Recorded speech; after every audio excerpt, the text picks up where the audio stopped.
Good evening and welcome to the October 17th meeting of the Transportation Committee.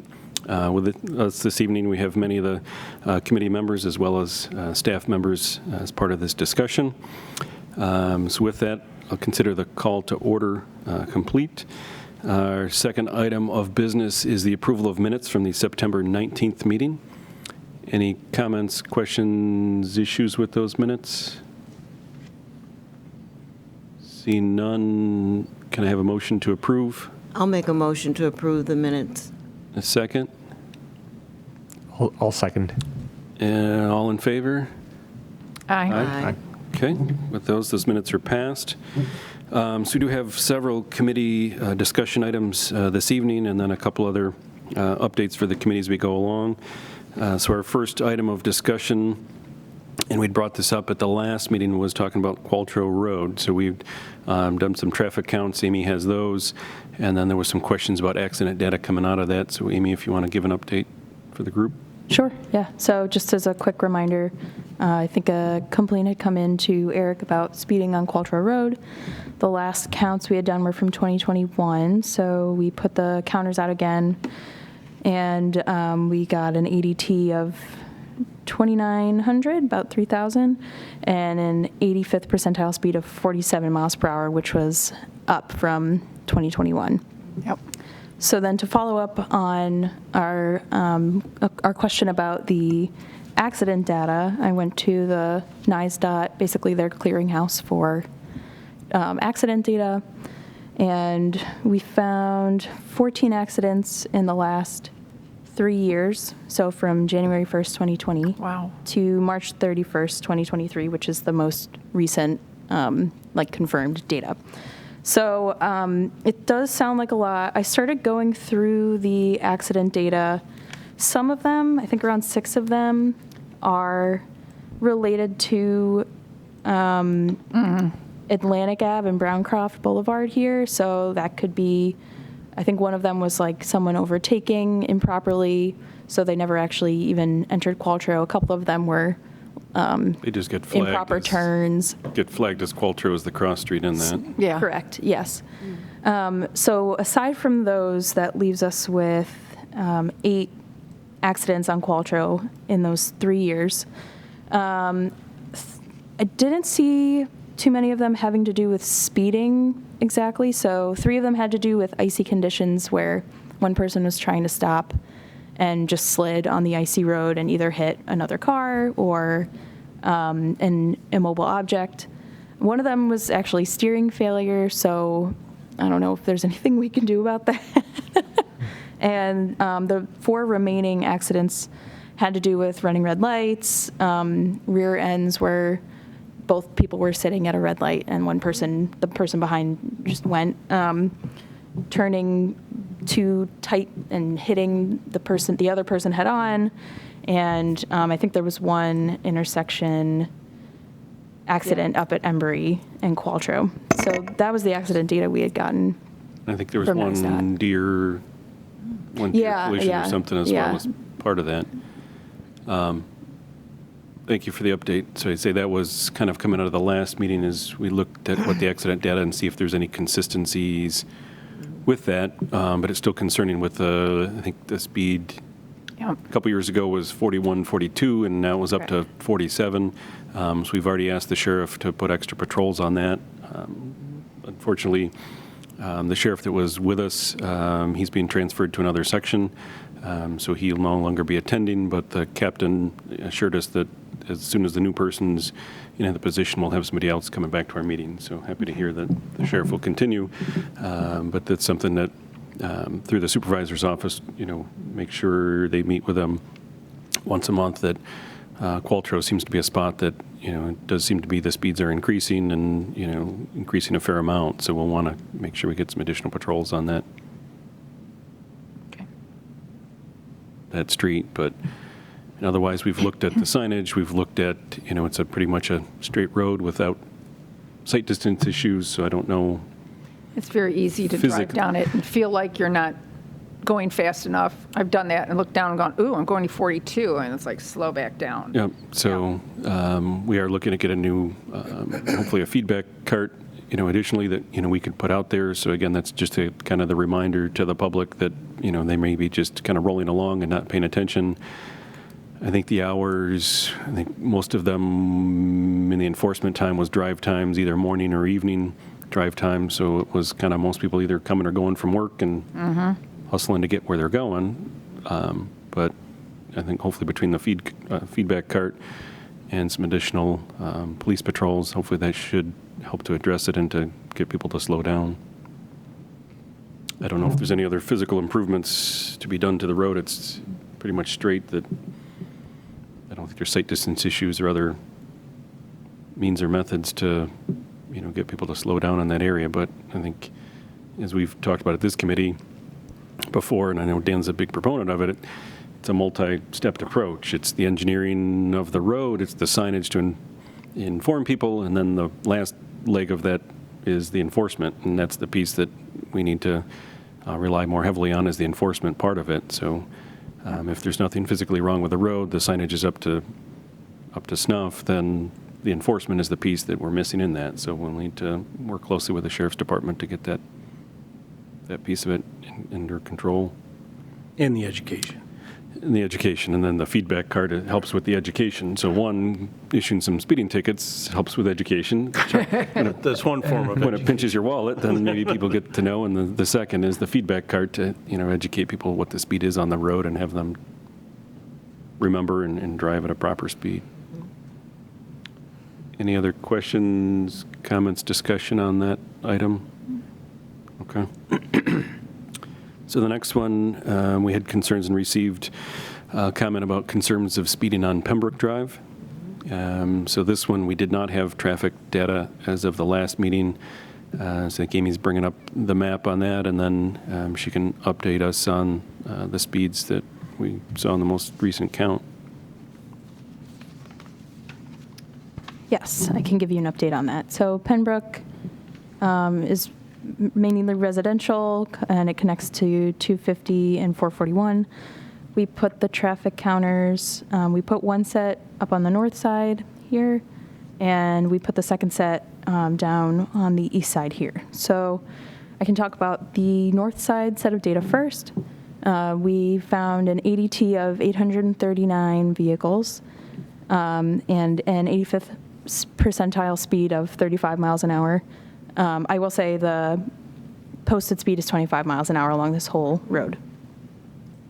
And then on the east side, we found an ADT of 1,300 vehicles and an 85th percentile speed of 32 miles an hour.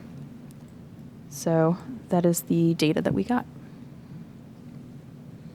What was the first ADT?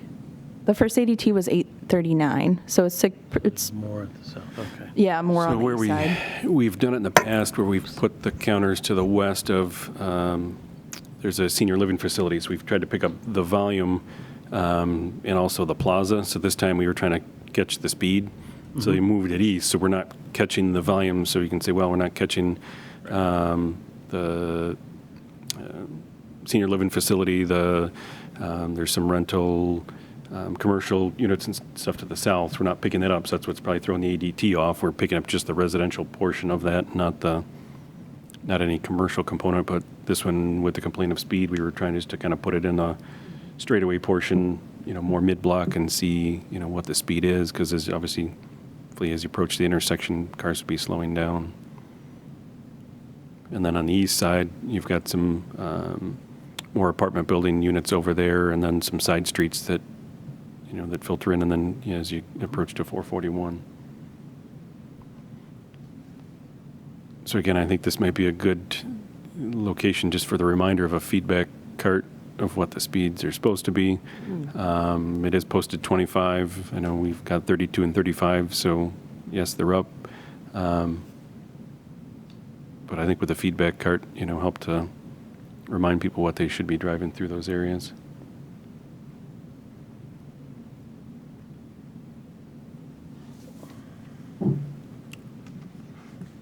Any other thoughts or comments on Pembroke? Okay. So the next one we got was an email in regards to Scribner Road. So this was concerns near the school. So Scribner Road Elementary got an email from some concerned parents. Kids walking on the sidewalks on Scribner Road have to cross, and Amy's got the cursor right on the crosswalk at Scribner Road. So as they come down Scribner Road, concerned about one, signage as you're approaching that intersection and that crosswalk, speeds of cars coming down there. Well, this is one that flashes when it's Yes, so there's a couple of different things, and Eric did a nice analysis, and we've got that in the file as well. We can pull it up. So as you're coming down the road, the signage actually starts all the way back at Split Rail Run. So there is a blinking light that says, so you can kind of start on the north end. Eric kind of highlighted it if you can zoom in. So up by Split Rail Run, and Eric, I don't know if you want to walk through it since you did the Sure. analysis of it. Yep, so as you can see on the screen, the orange dot on the west side of the road, that actually is a wooden utility pole. It does have two kind of blinking lights, one over top of another, with a school zone crosswalk sign in the middle. That sign, or I guess the pole and the flashers, are owned by the town, and we work in conjunction with the Monroe County DOT to be able to update and maintain those. So those lights flash during the actual school hours and during the time of year that school is actually in session. So in the summer when school's out, they don't flash, only to alert that you are entering and approaching a school zone. Just south of that, there is a school zone speed limit sign saying that it is 25 miles an hour with an arrow ahead. Further south of that, the actual school zone speed limit 20 miles. Yeah, 20 miles an hour. That next sign is where that speed limit school zone actually does apply, and where that starts.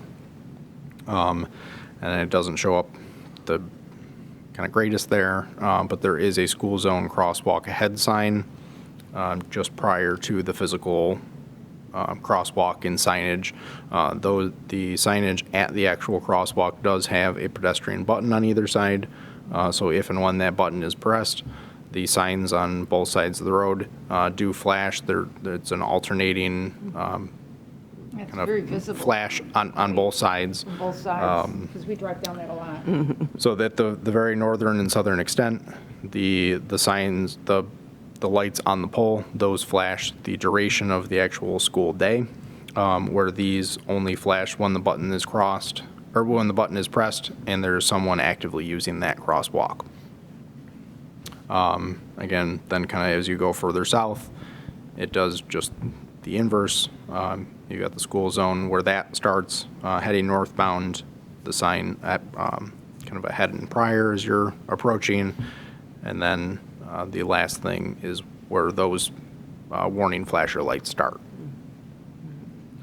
So I think there is, quite a bit of signage there already. It is, correctly posted. The only, I guess, thing is that where the actual crosswalk itself is located, those signs, while they're on both sides, it's only facing, there's only one sign that faces northbound traffic and one sign that faces southbound. So what we're looking to do is actually to make both of those signs dual-sided, so you see it on both the east and west side of the road approaching north and southbound. The flashers are there, but you only have the actual sign on one side. So people are complaining that there's speeding when they're dropping and when kids are walking to school? They were saying that a couple pieces. One, people are ignoring the flashing signs and driving through the crosswalk while the lights are flashing and kids are crossing. Two, that as people are waiting to pull in, because that seems to be a parent drop-off area, turning left to go in, people get frustrated by waiting for people to go left, so they're going around them on the right, on the shoulder, and then through the crosswalk while kids are there. So they asked for a couple of things. They asked for, one, a review of the signage, so we did that part of it. They asked for maybe some additional signage to the north informing of a school. There are 5 signs there. Yeah. currently, so I think it's well signed Well, they as didn't it do that is. then when there was a person there with their little sign saying, stop. And that's, You know, if there you are could bring back other the school crossing guard, that would be fabulous. I know that's the school district, That's not us. the other request, and that goes between the town and the person, but it is very difficult to find a person that, one, works part-time, works in the morning, works in the afternoon. Yeah. You've got liability of somebody in the street. You've got, Yeah. timing the person calls in sick. So in lieu of having all that, we moved to the button flashers years ago. No system is perfect. Obviously, we want safety for all kids, but you wouldn't have flashers and a crosswalk person in that area. So it's kind of a dual issue, and finding personnel to staff that and to maintain that is, was near impossible before. So we've contacted the schools. Their other request was to eliminate the left in here, for the parents to go in left here and go in somewhere else further down on the property. Obviously, that would be a school district item, so we've shared that with the superintendent of schools. They are looking at that. They've responded to the resident with the concern as well, and we'll wait to hear what their thoughts are, but it's not going to be us to close off an entrance to the school district. Yeah. So we did share that with them. They did respond as well, but did want to share with the committee that, we're looking at the different parts of it, but the signage, Eric did the review of the signage. It appears to be signed properly and appropriately and heavily signed. We'll look at putting some additional signs up right at the crosswalk. But as far as having a person there as well as flashers, you would do one or the other. And in finding a person, it's been many years get since we've had a person out there. It's near impossible to find somebody, have them out there, and then if they're not out there, they call in sick. You're relying on, Yep. It's It's just crazy down there. It's a very busy area, and like any schools, it's Yeah. busy in those areas, and when they're obviously, picking up, you can't get down that street without driving in the other lane because they're all parked in the road because they're all trying to get into the parking lot, that's which isn't big enough. And it's the hopefully same at this, the other end. Yeah. hopefully if the school oh, yeah. can look know. at a different way to queue. I know we've worked with them in the past at the high school. They've queued around the building. If there's a different way to Yeah, I don't know. get people to line up or times, and I mean, it's a 5-mile line instead of Scribner when it's school, because both ends of our street. it's a small It's crazy. time and a small portion of the day, but in those times, if you happen to go down the street and you're not there for the school, I get that, there's quite a bit of traffic and quite a lot going on in the area. So one, just wanted to share it with the committee. We've looked at the signage piece. I think that part, if the committee's good with moving ahead, with adding those 2 additional signs, so it'll That be sounds good. double signed at the crosswalk, and then we've shared, with the school district, but haven't heard back from them if there's additional Any or other ways chance to. of having some police presence hanging around there at some time in the mornings? Again, we can share and request with Yeah. the police department. As this group knows, we don't have our own police department in town, so we can't dictate it's, Or if they've got the when ability. the Monroe County Sheriff, if they're in the area and available, great. If we can partner with the school district to do some stuff and they've got, security that can help move traffic and get people in, that'd be great as well. Well, all these drop-off and pickup areas just create a lot of problems, right? Not so much from an enforcement, but driver behaviors are affected by that. And it's actually seasonal as well, right? There's people now that can pull off, but then when the snow gets piled up, then they're further out into the lane. When you go around them, Yep. the students or whoever's crossing, you don't see them, so, and frustration, and people do a lot of silly things, let's call it, as a result of that congestion, and if they just would use the bus, there'd be a lot less. I know. It's like they were paying for like all of a taxes for sudden- buses and they want new buses and blah, blah, blah. It's like, get the kids on the bus, then we'll talk. I know. Okay. Because they back up and they brought it up your shoulder, that's Mm-hmm. even worse down at the other end, down at the elementary. Plank North and South. Oh, yeah. And I've met both sides. there. I met there with the sheriff's department, and we stood there with the school, all the facilities people trying to look at is there Yeah. different ways. And I give the school credit; they're trying to look at Mm-hmm. how can we get more people in? How can we make pick up, drop off go better? It's They've got crazy teachers up there, outside too. trying to get kids in and They're out trying quickly. to It's go just straight, and people are literally, somebody's pulling in from this way, and somebody's right like this coming that way, and you can't even go straight because there's a car parked in the middle of the road trying to pull into the parking lot. yeah.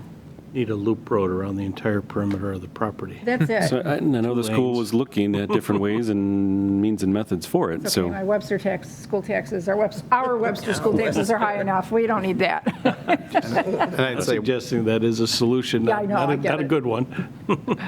and I would say, well, this specific concern was, subject to this location. Right. As, was just brought up, with Plank North and Plank South, they've got this kind of the same signage, Yep. same situation, just, further north on the same road. I'd also looked at that as well, and proposing just from a consistency standpoint to do the same with, I don't think dual-sided. they have the flashers up there, do they? They do. Okay. Um, I just don't see them used as But often again, then. the same for the actual crosswalk that is there. You've got two posts, two Okay. signs. It's one side of the road facing each direction. Would propose to do the same there, make both sides of the road dual-sided. Sure. They also have the That benefit works. of like a pull-off area Yes. over there as well. Yep. Okay. That makes sense. Okay, so this one, we may have an update at the next month if we hear anything back from the school district or anything different on their end, but. Okay. So the next item I wanted to share with the group, and we put in your drop, is we're doing an update to our townwide traffic study. So we're working with Barton LaJudas as our consultant on that. Back in 2001, we did a study across the town looking at intersections, looking at different volumes on the roads. So as part of this update, working with them, working with our traffic counts, what the state has, state accident data, our accident data, we've come up with 15 intersections to have them look at and do a further in-depth study. So most of them could be state to state, state to county, county to town. So as Amy zooming in on those, these are the ones that we've pulled up, whether from Yeah, none of them are ours. having accidents. I mean, we looked at Yeah. the ones that have more volume and more accidents at them. So to do an update or to do a review of those, some of them we pulled out, like Jackson and Plank. We know that the new, jumping all the way to the bottom, but Jackson and Plank wasn't a high accident data location, but we know that the new school bus garage is going in there. It's under construction right now. So wanted to look at that and see whether, that warranted any different things at the intersection. We know the Rocco Pines development's going in now and developing out. So most of the other ones were accident-driven. The other one was, I believe, Plank and Shoecraft we left on there. That's one that's come before this committee consistently, is looking at Yep. that blinking light in that area and issues, concerns, in that location. So some of them, I think we left off 5 Mile and 441. That intersection in the Four Corners has been studied to death. I think it's as best as we're going to get it. Actually, that one works pretty well. And they've added turn arrows and Yeah. done some improvements to that. So some of them, if people want to watch it at home, if their ones aren't on there, some of them we've studied over and over and over and studied. Other ones we're looking at these as part of, the mixed-use development along 250 corridor. Some, dedicated turn lanes will be added into that area. One, that has issues currently and we're looking at closely is the Wayland and 250 area. So at drive times, that backs up south on 250, the people waiting to make a left on Wayland. So to look at that area, and then obviously, these aren't all our intersections, but if we can kind of start a study, look at some of these, and then work with the county and the state going forward, either if there's accident data or, just a volume demand to. From Browncroft going on to Panorama. We've looked at that many times. We'll look want at that again. I think that one, there's enough side streets that people kind of divert off of Browncroft Yeah, no, onto the Panorama neighborhoods or don't whatever. like that. They don't, but I mean, I think that's what, once it backs up enough, then I think people go off of that. So that's one of the things we're having them look at is how that's done. Okay. But that's the stuff we'd look at is if there's recommendations to make things, flow better, that you could have a dedicated turn lane or a turn arrow at certain intersections with that. So one wanted to share with this group, see if Okay. you had any other thoughts, feedback, on that. But putting that out there is, kind of here's our list of the 15 we're looking at, not saying we can't do, more in the future, but, these are the ones, and then maybe if you kind of just scroll over, I know it's hard to see, you can keep it at the same.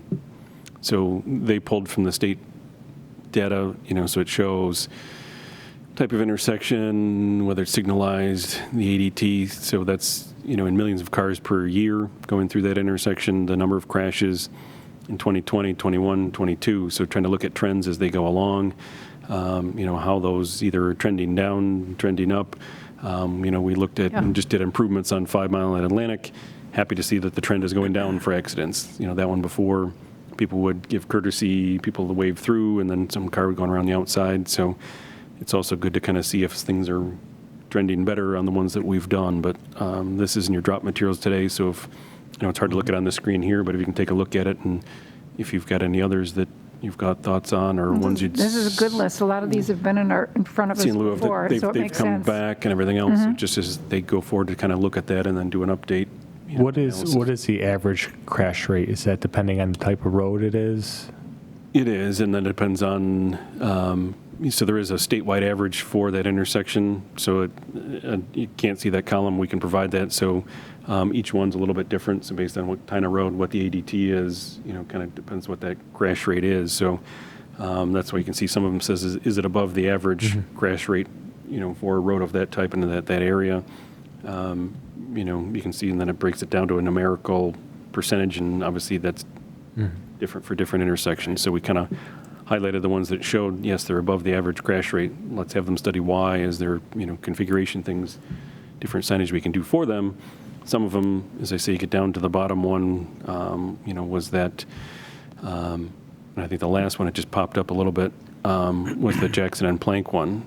And I'd say most of the years it's been below that. One, why is it jumping up? And two, knowing we've got new development coming out that way, I thought it'd be interesting or good idea It would to be take a good look to at that. have that data, because there's two different things. One is it's signalized versus unsignalized, and then the other is based on the functional classification of the road. And when you take statewide data, it can be somewhat misleading, right? Functional classifications of roads are consistent amongst throughout the state.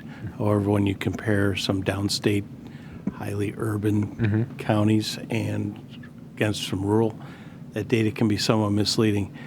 So I was wondering if that was the statewide average, and if they could also include, because there's some Monroe County data available for those typical as well to compare it. And often the county ones are lower than the statewide averages. Okay. Because if you look further down in that data, and I didn't print it up, but there's ones that have 0 accidents, and as soon as there's one, it's over the rate. You're like, well, okay, that rate isn't very good then, right? So you have to And that's why we kind of went peel through that off and get through to the data and looked yes. at a lot of the ones that we kind of see on a Just have to be typical careful. basis. If people see that, they're like, okay, you got a lot of accident problems. When in fact, it's only 1 in 3 years. Yep. Well, no, that's not a problem. So how you use the data is the important thing. And then also seeing trends, which way things are going, if accidents Yes. are going up or down. Obviously, 2020, 2021, COVID years, so you see a lot less volume, but we That's saw right. a lot more speed. So we had a lot of those accidents were single-car accidents, either hit a deer or people were going faster than they should in areas and stuff. So Sure, there's nobody else to worry about. You're just driving some of that along. accident data is a little bit different than you'd normally see. So that's, again, why we kind of looked at 3 years rather than just taking a 1 year snapshot. So you're saying, well, geez, the accidents went from nothing to much more. What happened? One could have played, or vice versa. One could have went one way or the other. We had a lot less volume on. And understanding the context, just that, like Amy did with call through, like reading through and understanding, okay, well, these ones are deer, these ones are this. There's a lot of different reasons for an accident. Yep. So, And that's why, we're using Barton Judas to do the deep dive analysis of that. So we're just kind of coming back to them. They gave us all of the intersections that, we looked at and said some had no accidents, some had no issues. So let's kind of boil it down to, a reasonable amount for them to study. We can wait a week or two, everybody look at it, everybody comes back and says, yes, these seem like the reasonable ones we want. Then they can do that deep dive analysis and look at them. Is there consistency to the accidents? Is there a reason why? Is there, if a turn arrow was added, would that solve some of the issues or congestion that's there? Or they're random deer and icy roads and other stuff that, aren't really anything to do with signalization or anything else that's going on with it. Excuse me, when do they expect this study to be completed? It'll go into next year, so hopefully, 6 months or so.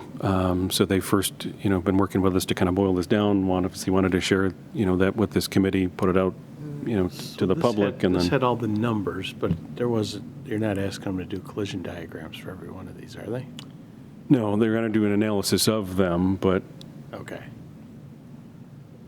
Because until you see the collision diagrams, you can kind of boil it all down to see if there's any patterns. But And that wasn't part of, I didn't. no, they haven't done that yet. So no, we're just trying to make sure didn't look these are at the that. 15 that we want. Obviously, we don't have unlimited budget, so then So I they're said, wow. You don't you have an guys gonna do unlimited that? budget. What?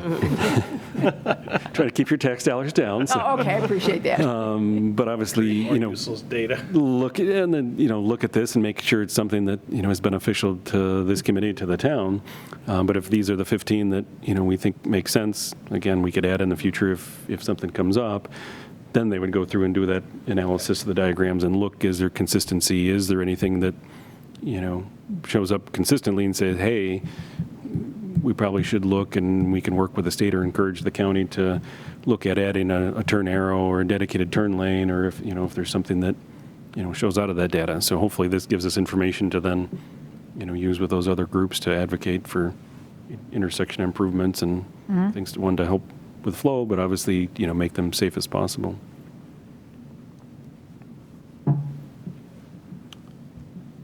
Any other discussion on that?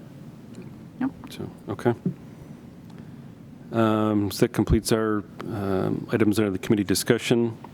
We did get an email of concern with speeds on Harris Road. So as this group knows, Harris Road is not a town road. It is a county road. We sent it off to the county. The county has responded back. So the county responded back, said they did an analysis of it. They took a look at it. I know there was a request to lower the speeds. They said they were comfortable with the speeds as, it met the ADT, as it met, their different areas. I know there was an analysis to look at Dublin Road. But Dublin Road isn't quite the same, comparison with side streets and everything else. So just kind of wanted to inform the committee that we did pass it on, the due diligence, and then the county did their analysis and then responded back accordingly. Okay. We also, Have you asked the county for after-speed data on Salt Road? with the new improvements, have not. I don't know if they've done counts on that, but that'd be interesting to see, because I know they have planned improvements on Harris Road Yeah. coming up, so it would be interesting to see how They could just add Salt. that to the historical, which will support the fact that, even though, Salt had no shoulders, right? Well, 2-inch shoulders till now. Yep. 5-foot shoulders, and typically the speed may slightly, but not 2 miles an hour is what I would expect to see out of that on the 85th, before and after. Yep. And that's good supporting data, because people think that, and they'll want to do that anyway, and it's helpful for us, but when Harris starts to be talked about and wider shoulders, then people naturally go to, well, they're already going too fast, and now they're even going to go faster, so. Okay. They'll add that to the database, but we should ask for it if it's available. Okay. We have no held items this evening. Our next item of business, we have a tentative schedule. We floated out for our calendar for next year. I don't know if everybody's had a chance to take a look at that. I think it might be in the packet that Linda gave you as well. Yep. I didn't print it out, but Okay. it's probably okay. I have no They idea. typically shift a day as the calendar goes around from what they were Yeah. the year prior, but just want to make sure Yep. everybody's Work. good with those dates. And then also ask if everybody is willing and able and wants to serve again. I'd love to again. Yep. Sticking with Tuesdays. Sticking with Tuesdays, so running Tuesdays 5 to 6, and then I think we just probably shifted a day from where we were this year onto those, so. Okay, Yep, those are good. well, we'll pass that on to the town board. And any other new business items, any further discussion? Nope. Okay. So our next meeting will be November 21st. Again, be a Tuesday evening here between 5 and 6. Sweet. With that, We'll adjourn our meeting here at 5:37 PM. Thanks, everybody, for coming. Thank you. Please drive home safely. Slow down. I know we're going to speed like crazy. You know us. No. Slow down to the entire community and obey your traffic control devices.